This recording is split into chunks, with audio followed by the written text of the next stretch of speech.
right. This is Julia's Book of Explorers. All right. The first one is John Cabot. Okay? Ready, Jules? Get out of the way of old John Cabot.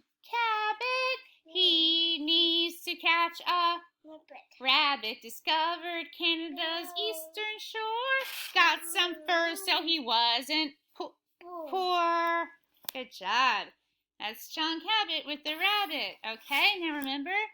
Ponce de Leon, the explorer.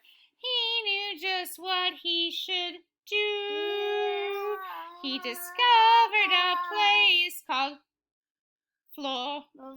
Florida and said it looks just like a shoe. That's right. Okay. Let me see. How does this one? Oh, it goes to old Balboa was so fat and so very slow. He discovered the Pacific, and that was that.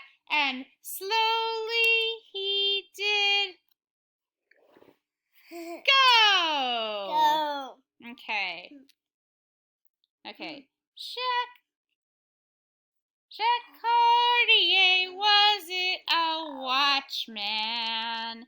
He searched for Canadian gold. Sit down, please. So Cartier, Canada. He discovered the Gulf of St. Lawrence and found it was not already sold. So what's this? Gold. That's right. Okay, stop being silly. All right. There was a man who found New York, and Hudson was his name. H-U-D-S-O-N. H-U-D-S-O-N. H-U-D-S-O-N. And Hudson was his